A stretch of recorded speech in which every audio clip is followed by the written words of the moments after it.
نحن اليوم عندنا موضوعين، عندنا الناميات والشهير وانقطاع التنفس أثناء النوم أي وحدة، وعندنا البلعوم. عندنا الموضوعين. هلا بعض الأوقات والساعة عم يقدموا لنا مقابلات بقسمنا. بالنسبة لنا احنا في الحصة الأولى اللي حضرت معكم، أنا حضرت معكم قصتين هي الثالثة. في الحصة الأولى أنا قلت لكم إنه هذا هو البرزخ، الإثموس الذي يفصل الأورال كافيتي بروبر عن الفارنكس. الفارنكس هو البلعوم، هو خلف هذا، خلف هذا. شو يعني خلف هذا؟ بالصورة احنا أي صورة في لها أبعاد ثلاثة، فاحنا لا شايفين البعد الطولاني والمعترض، بس في بعد ثالث بالعمق. فإذا عملنا استبيان وسألنا الزملاء عن البلعوم، طبعا أنا بعطي عن البلعوم هلا دقيقتين ثلاثة، لأنه رح أرجع مرة ثانية عن البلعوم، بس له علاقة بإيش اللي بدي أحكيه هلا. فإذا سألنا بعض الزملاء عن البلعوم، شو ممكن تقول لي شو هذا البلعوم؟ مين بيحسن يساعدني؟ تفضل، علي صوتك بس. وين موجود عندك؟ إيه ما عندك علم كذا ولا عندك؟ هلا أنت عندك بلعوم؟ حلو، أين يوجد؟ على الوجه الخلفي للتجويف الأنفي. اسمعني يا ولدي، عم يحكي الرجل. مو انا ما عم تحكي انت؟ عم يحكي. مو انا يلي حكى طوبة بعينك. عم يحكي الرجل. شرف. عن بيحبوا قاعة البحر، بس مخلي منه في فقرات يعني ظهر فقرات، اسمها انه على المنعين من فوق العمر. وصلت الإنسان. منيح. البلعوم، كلمة بلعوم تشبه كلمة مريول. هذا مريول صح؟ متفقين عليه. فأنا إذا مثلا هذا المريول جيت أنا وزيك بشوي وفتحته هيك،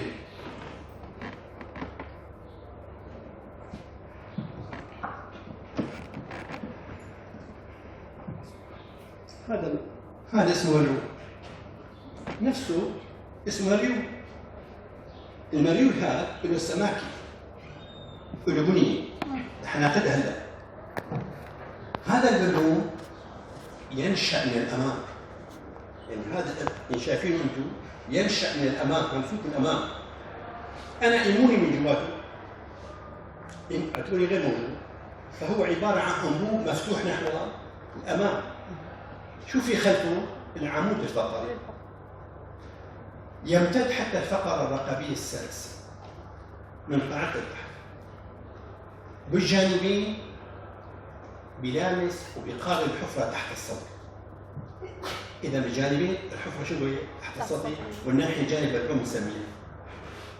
هذا الأنف، هذا البلعوم عبارة عن أنبوب مفتوح في الأعلى بيقابل مثل تفضل الأنف من الخلف، من عريض، من الأمام من المتوسط نفسه، بس أخذ منطقة سرتي. هذا القسم منه الذي يقابل منطقة سرتي هو هذا القسم اللي انتم شايفينه قدامكم، ها صدراني. فإذا أنتم قلتوني منه لهذا تشوفوا الجدار العلوي الخلف نفسه، والقسم السفلي تحت منه هو من عند سرتي ونازل لعند ركبتي، تحت ركبتي. هذا البلعوم الحنجر، وهو ممر شرطي للهواء والطعام والشرب. الطلع العلوي للهواء، المتوسط للهواء والطعام، السفلي للهواء والطعام. وصلت له؟ هلا الذي يقع امام هذا بالنصف تمام، لانه هذا قدام جاي بهالمستوى هذا هيك، يقع شيء بنسميه البرزخ. هذا البرزخ او الحنك الرخو، هذا الحنك الرخو وهذا البرزخ المفتحه هي. شو بنلاحظ نحن؟ في هون عندنا لوزة. طيب خلفها بالاعلى بالبلعوم الانفي في كتله بنسميها الناميات. الناميات هي اللوزه البلعوميه الخامسه من حلقه غدار. فكثير من في بعض العائلات الاولاد عندهم هن نايمين، عم تحس الام انه عنده اختناق. عند الكبار في السن اللي فوق ال50 لاحظوا فوق ال50 بيكون عنده العضلات صارت مترهله، عنده تعب والنهار، عنده تعشى ليلا ونام انه وجبته الاساسيه ليلا، فصار في ضغط على الحجاب الحاجز على الرئتين، فمريضنا بصير عنده فتح الفم. فتح الفم يرافقه ليلا الشخير. يعني انا عندي صعوبه تنفس عند الاطفال، فيكتبوا دائما هيك سواء قاعد صحيان او نايم. كبار عند النوم بصير عندهم فتح فم اضافه للشخير.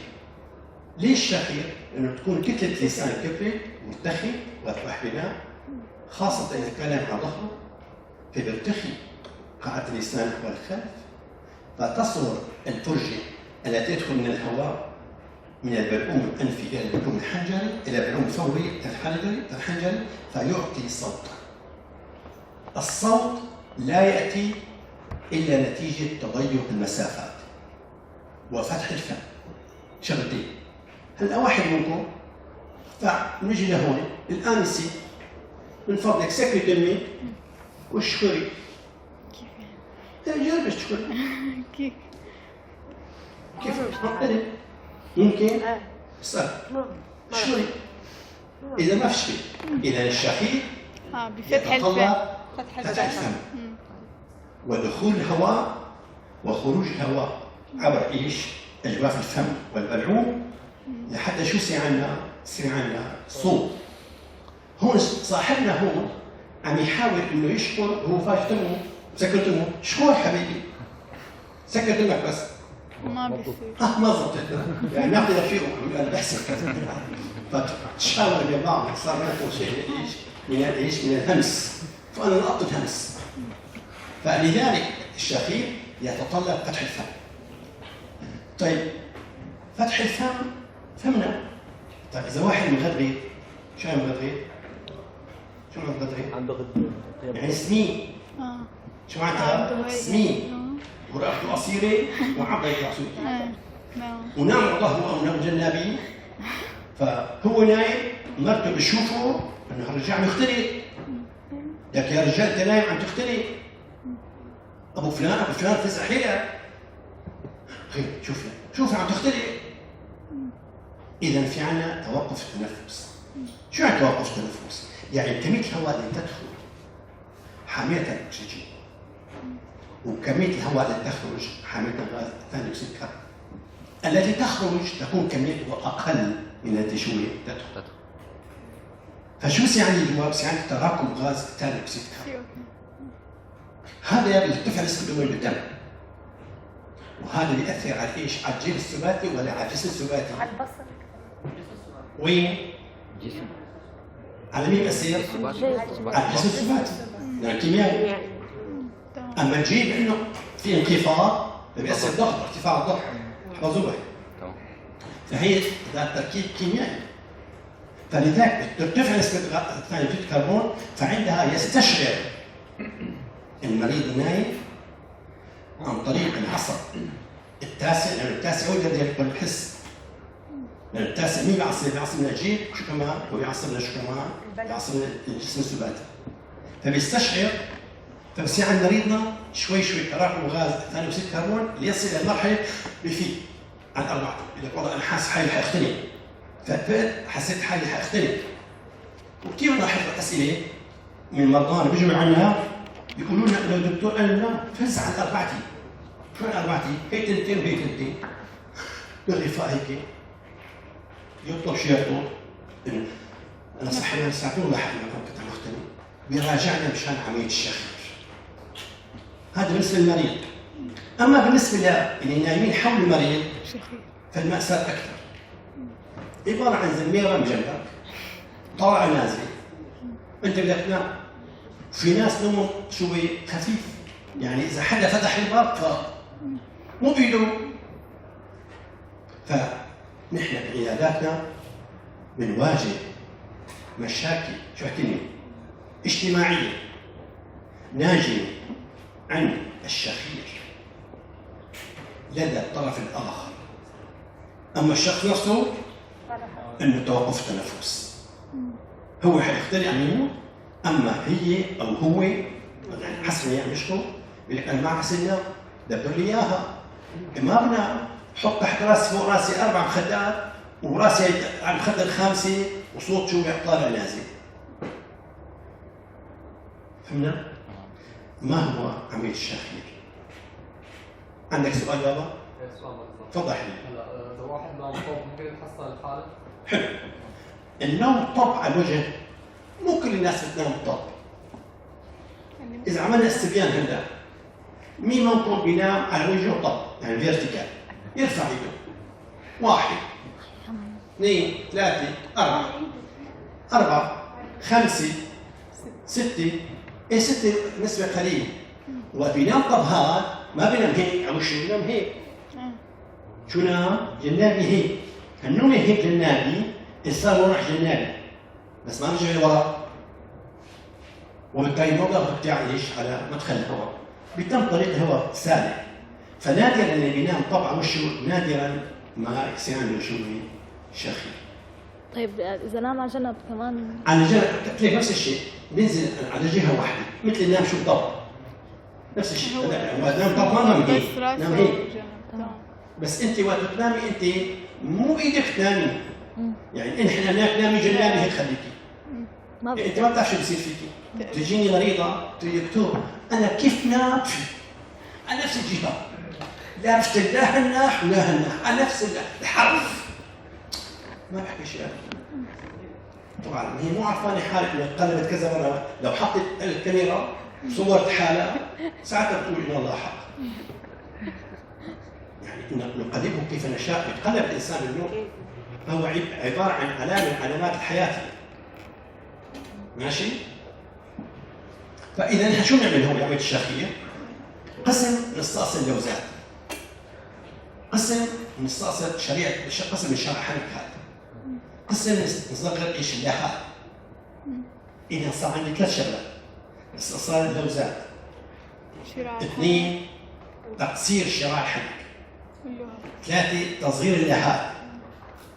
هي كلها الهدف منها انه نرفع التاثير الفؤادي. بس انا ما بحسن ظهر لسانه. اذا ناس كتلة لسانه كبيره هيك خلي طلع ايدك مثلا ضخمه، انا بحسن ظهرها؟ ما بحسن. انا عم بلعب بدي انا بحسن العب فيه. كيف العب؟ اي اقوم بعمل، يلعب على الجيتار، يلعب على البيانو، يلعب على الاشياء، يعني اقوم بعمل مو عبث. فانا بلعب على ايش؟ على 3 شغلات: اما اللوزات، اما تصغير الشرايح من فوق، او اللحاء، او الثالث سوا حسب المريض. اما عند الاطفال فيتم ذلك بالتخلص من ايش؟ من الناميات، بتجريف الناميات. وتجريف الناميات حطوها ببالكم ليست شيء محب مستحب. ليش؟ لانه احنا وقت نستأصل الناميات نعملها تجريف. كلمه تجريف اي نشتغل عمليه على العمياني. شو التعبير؟ شو عن عمياني؟ يعني انا وقت عم قيم الناميات انا ما عم شعر بعيني. شلون انت عم تجراح وعم تنام مريض وعم تعمل له عميان؟ شلون الكلام هذا؟ بقول لك خذ مثال. انا هلا بالخلف في عندي هوياتي، اذا قلت لي طالع هويتك انا بحط مرايه هيك هون وبطلع على المرايه، بطلع كيف بتطالع اقيم الزر، كيف بتطالع احط الايش ايدي بجيبتي وبطالع الهويه تبعي فيها هويات، ولا انا لحالي عم ايدي طالع حالي؟ صح ولا مو صح؟ فانا ما عم شوف انا ما عم شوف جيبتي، ما عم شوف كيف طالع الجزء اللي فيه هويات. فانا عم اشتغل على العميان. كيف على العميان؟ معناته ماني شايفها بعيني. انا بحكم ايش؟ انا باخذ محلها وعندي مهاره فيها، فانا عم طالعها. نفس الشيء بالنسبه للنام، فتجرف البنيان، ندخل مجرفي الى اعلى البلعوم مستوى المنحدر. عرفتوا المنحدر شو هو؟ كلايدوس. لمين تابع؟ ايضا تابع هذا القذالي للقذالي والوتد. القذالي مع مين؟ مع الوتد، هذول اثنين بشكل منحدر كلايدوس، والخلف يكون مقعر والامام شو يكون محدد، حلقه بلعوميه عشان تنشا منه. شو تنشا منه؟ الرفايه البلعوميه، وبتنزل تحت مشان البلعوم يتعلق فيها. كيف تعلق البروجيكتور بالسقف؟ عشان يتعلق مين البلعوم فيه نفس الشيء. فانا وقت باجرف الجرفه هي انا بكون شو عم بضغط على مين؟ على الحلبي كمان، وانا عم بشتغل قلب حنون. يعني انا عضلاتي منيحه مثل قلتوا شباب كلهم، الشباب اللي عندنا ما شاء الله كل الشباب ب 24 23 عضلاتهم شو عضلاتهم؟ منيحه. ترى شو بتكون؟ اشط لي الحلبة البلعوميه، اشط البلعوم كله، اخذ لي البلعوم شو اسمه؟ نفير استاش بالجهتين، بده شيء ينظف على المضبوط، اخذ فتحه نفير استاش. المريض نايم بطل يسمع. هذا الطفل فز فأشهر شهرين 3 4 5 بيجي عنده التهاب مستمصري. كان بشيء فات بشيء. ليش مصري؟ لأنه فتحة النفير ونحن جرحناها فهي كانت هيك فرضاً قام صغرت بعد ما التحميل جرحناها نحن.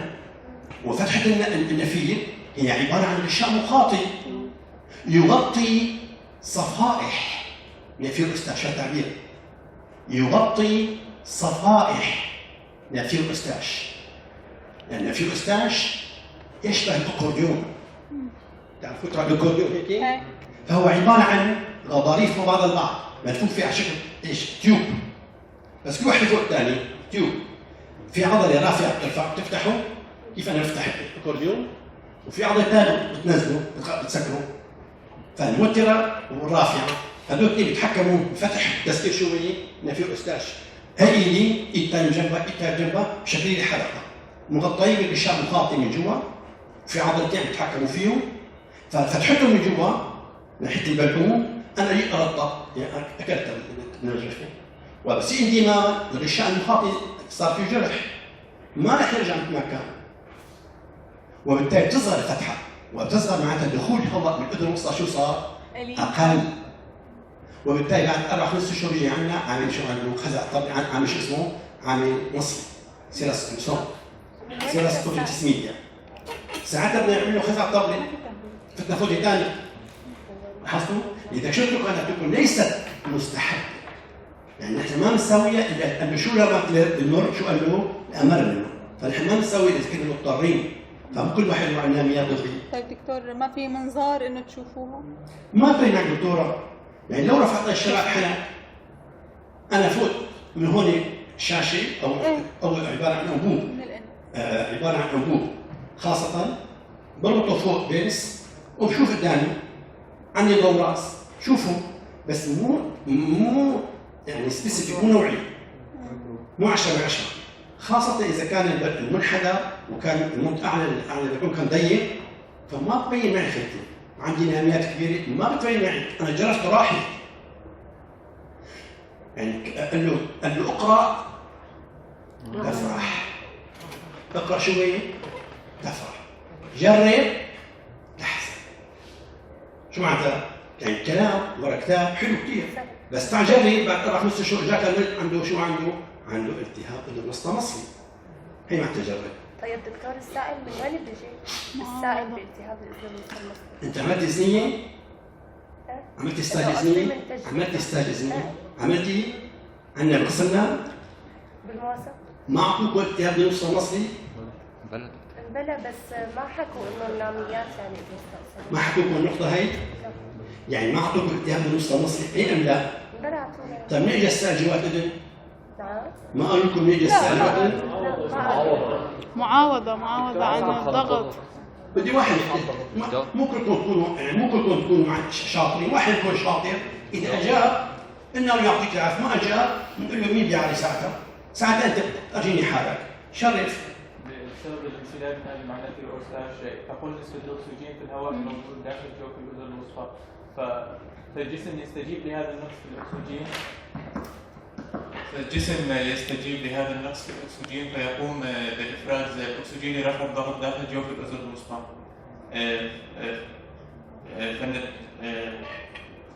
نتيجة قلة الأكسجين داخل جوف الأذن الوسطى الجسم يستجيب لهذا الانخفاض في الضغط ويقوم الخلايا بإفراز سائل.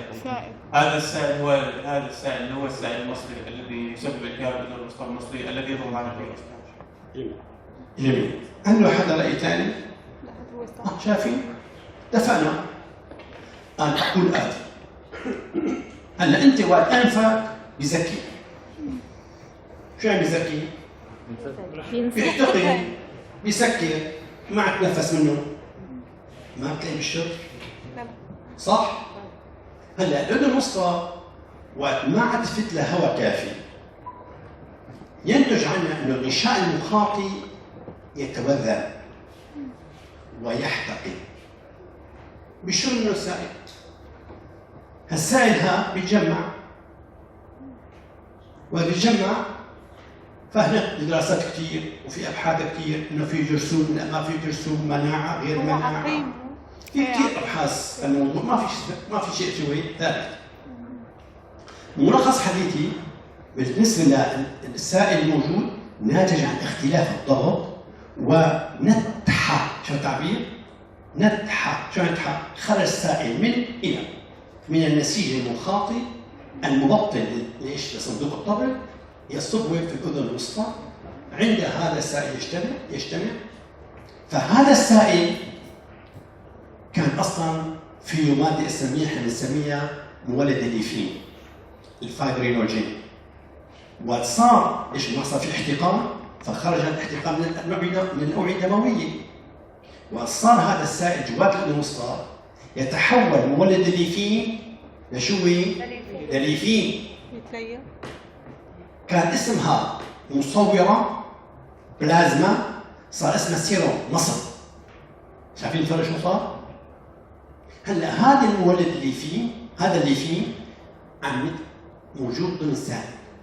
شو بيصير مع السائل؟ شوي بيجمل شوي ما في ليفين بيتحول الى التهاب الأذن الوسطى اديسيف. شو يعني اديسيف؟ التصاق. قبل بيكون مرحلة الجلو يعني الدرق بعدين شو بصير عندي اكريسيف اديسيف بصير. هلا خلينا نرجع بس الله يخليكم طاعتوني انتوا بقى. يعني 4 عوامل صار عندنا بالشخير اللسان واللوزه واللهات والشراع. 6 شغلات يعني ممكن يساهموا الشيء. هدول بعمليه ارتخاء ايش؟ الشخير بنقيم هدول توقف تنفس نقيم هدول الشغلات. بنقيمهم مشان سهل بس اللسان ما بصير قيمه قلت لكم. اللسان اذا واحد لسان ضخم عرطل انا ما محسنه. يعني ما في توصيات. لعب فقط القرآن. وصلت شو هذا البلوم خلفه؟ هيك بنكون احنا شو خلصنا عن الفم وعن الناميات وعن البرزخ لندخل بعده الى داخل البرزخ فندخل الى البلعوم. وين وصلنا هلا؟ بالبلعوم. حدا عنده سؤال عن اللي حكيته؟ هلا بالنسبه للبلعوم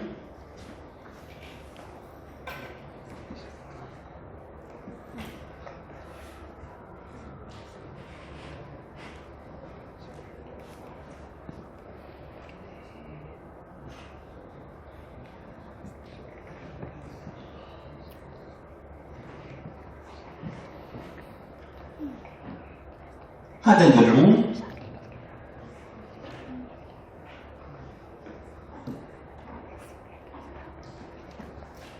نجي الشيء بنسميه التهاب البلعوم. هالكلمة فضفاضة. شو الكلمة؟ شو التعبير؟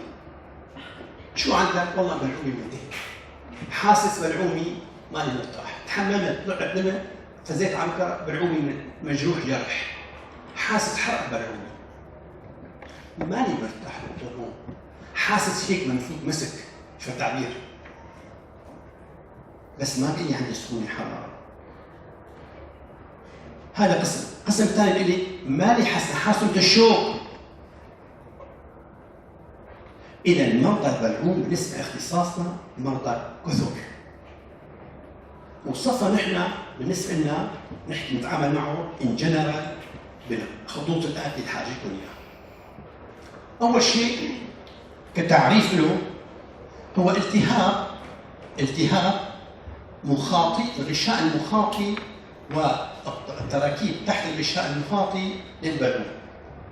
إذا أنا عندي بلعوم فيه غشاء مخاطي في تحت المخاطي، أنا هذا المريول مؤلف من طبقات، طبقة من جوا بالضغط من البلعوم، بالضغط من جوا بنسميها المخاطية. والمخاطية حنشوف أنها طبقات إلى نوعين من الخلايا، قسم العلوي شيء، قسم السفلي شيء. بعدين حنشوف عضلات، بعدين حنشوف أوعية دموية، أعصاب. حنشوف بعدين عبارة عن إيش؟ نسيج ليفي يحيط بالروب كله. وكله هذا يكون ضمن إيش؟ ضمن حلقة مفتوحة نحو الأمام، تبدأ من الأمام وبالخلف تنتهي على خط ناصف بنسميه الرفاية. شو اسمها؟ الرفاية، رافي. فهون هاي أول تعريف لها. طيب الثاني، أنا كان معي شغلة هذا اللي كان تنجح معي.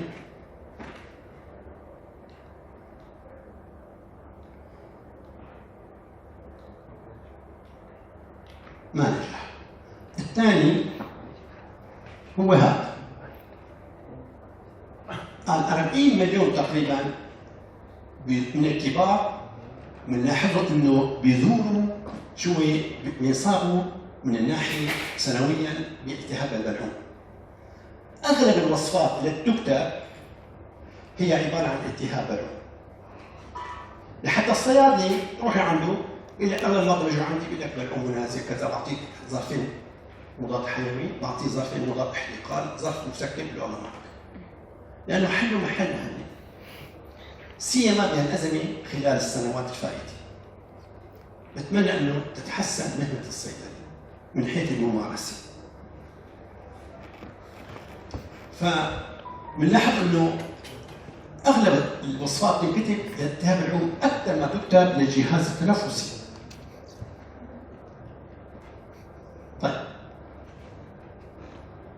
الم الحلق، السور ثروت، الم الحلقوم هو الحلق، بمصر نقول عنه الحلقوم. نحن نقول الم التهاب الحلق، سور ثروت التهاب الحلق. the most common chief complaint شكوى هي العلاقة باختصاص، والعلاقة كمان باختصاص الأطفال. إذا كنتوا التهاب بلعوم رح تدرسوه، عندنا أطفال بالإنتانية رح تدرسوه بالتفصيل.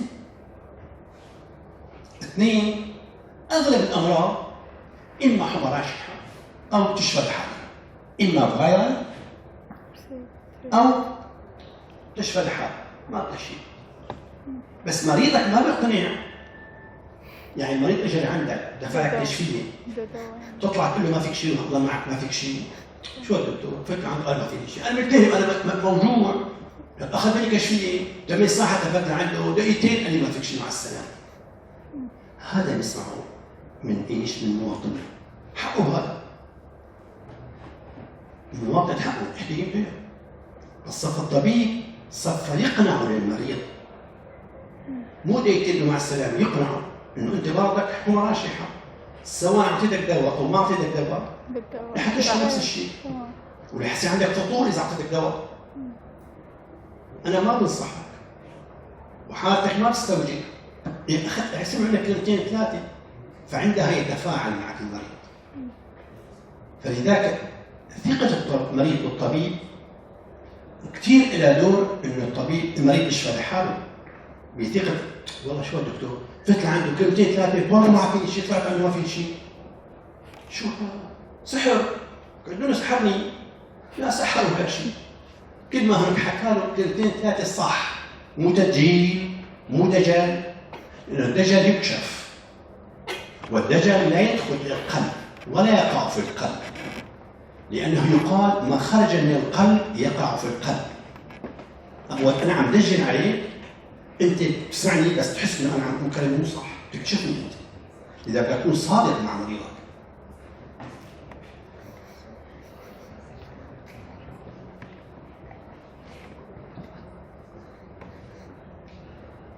بالنسبه للدياجنوزيس is most commonly achieved by history and physical. هي نسمع له ونفحص عادي. هذا هو شو التشخيص، انه انا افحصه وافحص البلعوم، بس بيكون بذهني انا شو التعبير انه عم افحص البلعوم وعم افحص صح. لذلك بنلاحظ اطباء الاطفال، طبعا انا ما عم بفتري على اطباء الاطفال، انتبهوا، مو هدفي الافتراء، لا انا اكاديميك، هدفي الاحسن. اطباء الاطفال بيمسك خافض الاجسام بيفحص بلعوم المريض، والمريض عمره سنه اشهر سنتين عم يبكي عم يزعور، امه ماسكته حرك راسه هيك ماسك لي هذاك الضوء تبع الاوتوسكوب هيك والثاني هيك. هل سيكون تشخيص دقيق؟ لا ما يكون صالحين. يعني انا ماسك بايد الاوتوسكوب وبايد ثاني خافض اللسان عن طفل فتحه تمه 2 سم ولسانه عم يتحرك قدامي وعم يبكي، هل يكون التشخيص بيرسلي بيرفكت بشكل دقيق تام؟ طبعا دغري بقول له عنده التهاب بلعوم لانه نهايته انتيبيوتيك. بس الام ارتاحت انه فحصت له اللوزات وبلعومه، بس ما كان الفحص دقيق. الفحص دقيق عنا احنا مغصبا عن ابوه، امه تمسك راسه جنابي نفتح تمه ضو راسنا هون براسنا ونفوت لجوا خافض لسان نفحص ساعات. شو معناتها غصبا عن ابوه؟ يعني رضي يغطي بس مفلوك راسه.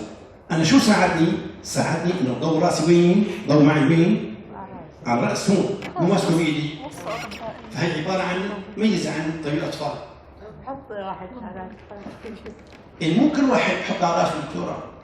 هلا دكتور اطفال ما بحط على راسه، مين ممكن شاف طبيب اطفال؟ ماشي انا بحترمه. قصدي يحط هيك يعني يخفف على ايده وكذا، بنجيب واحد يحط على راسه.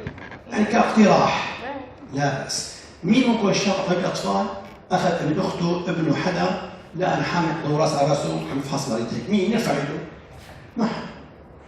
نحن بدنا الدكتوراه المألوف والذي نحن عم نعيش فيه، بدنا نعيش بالواقع. انا ما بعطيكم طق يعني انا ما عم اشتغل معلومات بس انه تسمعون هون طعم هون، الكتاب معبى معلومات.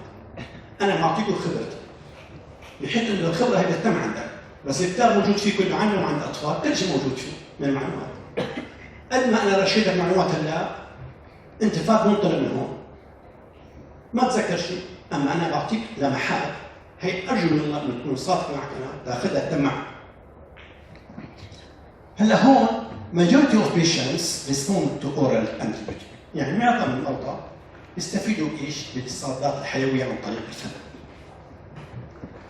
اور المعالجه الدوائيه للاعراض والاعراض نفسها ممكن لحالها مع الزمن شوي تروح لحالها، يعني سواء عالجنا او ما عالجنا مع الزمن شوي بتروح. لذلك انا لاحظوا دواء السعدي، اعطيه دواء سعدي بياخذ نهارين ثلاثه، اما بيقول لك انا من اول يومين ارتحت، او بيقول اخي صار لي 10 ايام مع مرتاح السعدي ما راح. علما ان السعال هو ليس مرض. شو السعال من فضلك؟ عرض. ما حدا يحكي، خذوا نفس. قلت له من فضلك الشاب بيحكي هو تفضل. شو يعني عرض؟ علي صوتك هو. تظاهر ولا مرض؟ عفوا؟ تظاهر يشكو من المريض من مرض ثاني. ايوه. يعني في شيء بالشجره القصبيه بالاسناخ الرئويه، في شيء بالقصبات من قشع، من بوس، من قيح، من جسم غريب. إذا كان استنشاق جسم غريب أحد أعراض شو هي؟ سعال. فاستنشاق جسم غريب أو تشكل قيح أو تشكل بوس، يعني تشكل عفو مخاط، فيسعى المريض إنه يطالعها. هي واحد. اثنين، أو تخريش المخاطية، يقول لك أنا ساعتي ناشفة. ارتكاز. فهو عبارة عن تخريش. فإذا هو ناتج عن شيء ثاني، هو التخريش. مثل أن ارتفاع حرارة جسمي ليست هي المرض، هي ناتجة. فإذا بالنسبة لنا هون نفس الشيء. الالتهاب بالعموم أحيانا كثير بتستفيدوا عن العلاج الدوائي، وقسم منها بيروح بدون علاج. أنت ما صارت الساعة 1 إلا تخبروني اياها عشان استعجل. ساجل. هلا 81 لسه ما بدش يطلع عليك. لسه خذ نفس الله يرضى عليك. لسه ما بدش حبيبي. هذا اسمه كله بطولة مقدمة. هلا هون قال بالتهابات البلعوم شو في عندنا؟ قال من العوامل الموجودة الجراثيم الانتهازية. شو الانتهازية؟ موجودة بجوف الفم، فإذا مرض الإنسان شو هي؟ أحدث عنده شو هي؟ المرض. إذا عندي بكتيريا، عندي فطور انتيك. كثير مرضانا بياخذوا صبغات حيوية الطالع والنازل ظرفين كل أسبوع لا مشان عنده يصير عنده مناعة، يصير عنده فطور. لأنه الجراثيم تاخذ ايش؟ الخير والشر، تاخذ الجراثيم يعني المنيحة والرديئة الاثنين سوا تاخذها. يصير عنده فطور، كل مساعدة الفطور. 3 تلوث البيئة. جو فيه مواد ملوثة، غبرة، شحراء، مواد كيميائية، هذا تلوث. تخيلنا الكيميائية تحت، بس نحن تلوث البيئة، يعني في مواد غازية أنا عم شمها. هي تلوث أنا عم شمها. عم تدخل البلعوم. بعدين الأوراق نيوبلازم. بعدين أمراض حبيبية.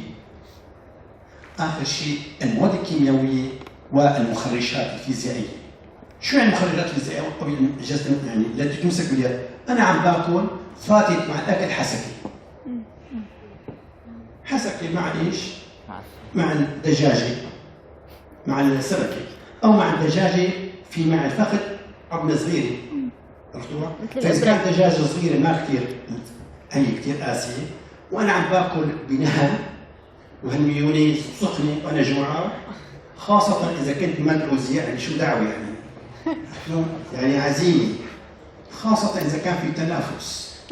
فشو بعمل ساعتها؟ باكلها أنا ما أخر شو هيك صار تخريش للبلعوم. بيجي عندنا ما عدا سيدنا نفتح له والله عندك جرح من البلعوم. مطالعة من العين. آكل شيء سمك ولا والله. آكل فخذ دجاجة والله. إذا أخذ عبارة عن عملت له جرح في البلعوم، فهذا فيزيائي.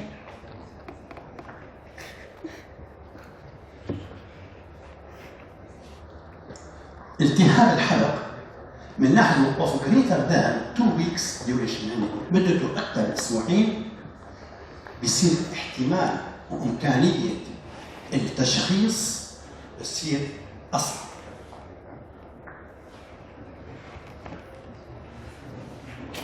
هلا الاناتومي حكينا عن هيك ساعة، تذكروا حكينا عليها؟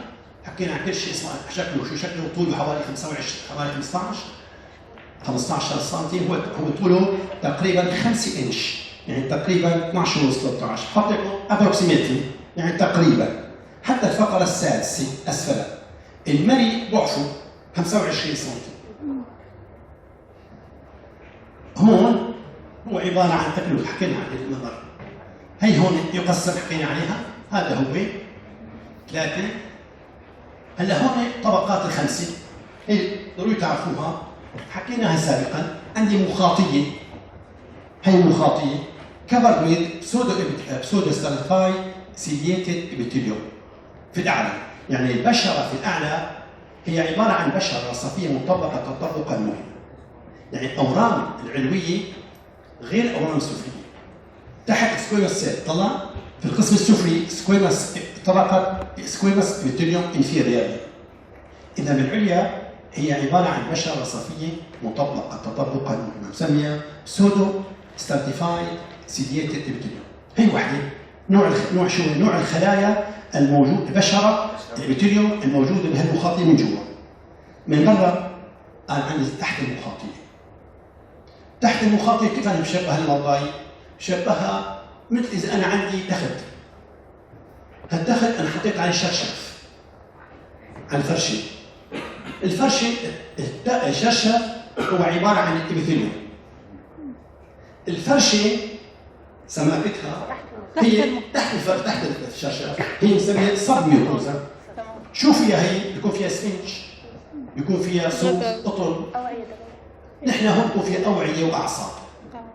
الأوعية والأعصاب مشان تعطي للغشاء المخاطي تغذية وتعطيش كمان تعصيب. التعصيب نوعين، حسي وحركي. غير ودي وكمان ودي وكمان مشان تعصيب الحسي. إذا كثير إحنا بنستعصي بالأنف بنعمل عمليات كوي بيروح عن الحس، ما تحس فيه، ما عم شيء، ما عم تنفس، تفتح أنفه مغارب فاضي، بس راح الحس راح. كلمة راح معناتها النهايات الحسية الموجودة بالصف بيكوزا راحت. إذا كنا إحنا أكريسيف بعملياتنا مريضنا حياخذ نتائج جيد مو جيد بالمستقبل. فلذلك مو الفرحة إنه عملت عملية، الفرحة إنه هذا المريض يرجع لك ويجيب لك غيره. شوف التعبير؟ يرجع لك شو يجيب لك كمان؟ غيره. أما بس واحد عمل عملية لا تروح عنه، يخرب بيته، روح من خالي، عمل عملية الله لا يسامحه، الله يبارك له ويخليني، ببلش شوي فتح النظرات تبعه تسكر. لذلك لا تفرحوا، بدكم اشتغلوا صح، اتقنوا شغلكم صح، تاخذوا نتيجتكم صح. ليش؟ ما عرفوا ليش؟ لأنه رزقتكم مكتوبة. كل إنسان رزقته مكتوبة. قد ما ركض وكذا مكتوبة، وعمرك مكتوب. لذلك اشتغل صح، اتقن صح، تاخذ نتيجة صح. الشغله الثالثة قال في طبقة ليفية بالشكل لي اللفافة البلعومية القاعدية. هي اللفافة بتحيط بالبلعوم، هي غير البرانية. حشوفها 3 قال طبقة عضلية. هي الألياف إما تكون طولانية وإما أن تكون دائرية، إما لونجيتودينال أن أوتر سيركولار. البرانية شو دائرية، هي هدفها التقمص مشان تتقمص. فلذلك باعتبار انه لو كانت مسكره، يعني لو كان هذا الروم مسكر كله، ساعتها انا بسميها عباره عن حركات حوبيه مثل الامعاء بيريستاسيس.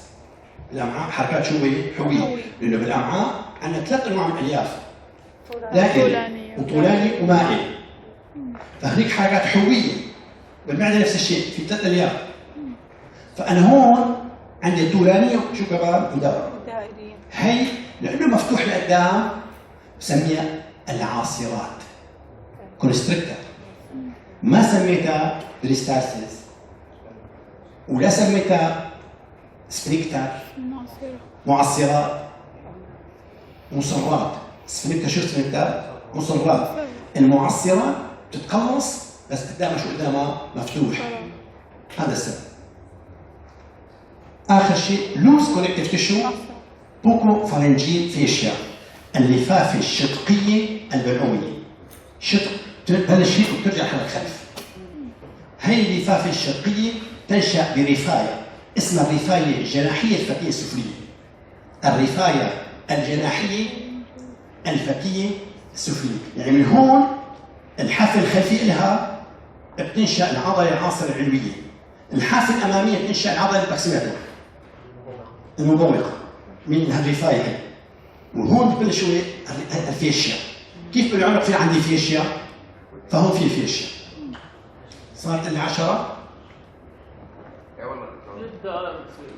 خلينا دقيقتين بس. العضلات عندنا 3 عضلات سوبيريور، هي شو كونستريكتر. شو يعني كونستريكتر؟ عاصرات. هي كونستريكتر. عندي عضلة اسمها الإبرية البلعومية، عندي العضلة اسمها النفيرية البلعومية، وعندي عضلة الحنكية البلعومية. إذا أنا عندي 3 عضلات خارجية المنشأ. لاحظ 1 2 3 هدول خارجية المنشأ بيجوا من برا. أما البلعوم بينشأ من الأمام من 3 مناطق عظمية ليفية غضروفية. شو التعبير؟ عظمية ليفية غضروفية. العظمية تنشأ العاصرة العلوية من العظم الوتدي ومن الرفاية الجناحية الحنكية. العاصرة الوسطى بتنشأ من الكريكويد، يعني من العظم اللامي عفوا هيوئي. أما العاصرة السفلية تنشأ من التايرويد. شو يعني التايرويد؟ غضروف الدرق، الحافة الخلفية له، فقدامي غضروف، فوق منه في عظم اللامي، فوق منه في رفاية وعظم. إذا 3 شغلات بينشأ. لاحظ 3 ما بيتحركوا، يعني ما بتخلصوا، العضل ما بتخلص لحاله ولا بيتحرك لحاله، والغضروف ما بيتحرك لحاله بدهم مين يحركوا، والريفاي ما بتتحرك لحالها بدهم مين يحركها. هذول 3 ثابتين في الامام، وقت بيتقلصوا بيخلوا الجدار الخلفي يهجم لقدام. فشو بصير بالدورة الطعامية؟ تنعصر. عندها لا مناص منه انه تنزل وتنزل للمنع. مشطور؟ القسم الخلفي بيجي قدام. هذا فيما يتعلق بالعنق. بعدها هذا هو حكينا عليه. ترمينا كلنا نعرف هي شايلها. ما قلت لكم لمف، هذا لمف ضروري تعرفوه. في لمف خلف البلعوم امام الفقار، في لمف جانبي البلعوم، وفي لمف على مسار الوداجي باطي انترنال جوكولار بي. هذول. طيب بعدها هذول عقد لمفيه. لاحظ شيء خلف البلعوم، يعني هون خلف البلعوم امام الفقار، يعني الفقار وراء. على جانبي البلعوم انا هون في عندي على جانب البلعوم، وعندي هون على مستوى شو الوداجي الباطن، سلسله الوداجي. لانه الاورام البلعوم تنتشر للعقدين. بعدها تقييم الهستوري عندنا اياه. بعدين فيزيكال اكزامينيشن، كيف نعمل فحص المريض ان جنرال.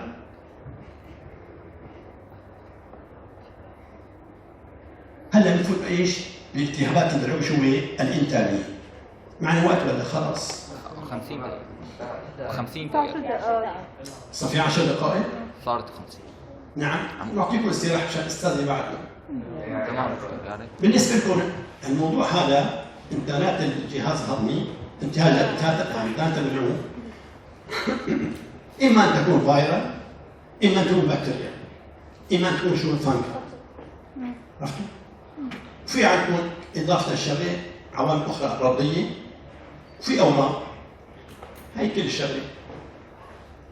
اهم شيء تعرفوا انه امراض البلعوم تشفى الصادات او لحاله تشفى الحاله. هي اهم شيء. يعطيكم العافيه.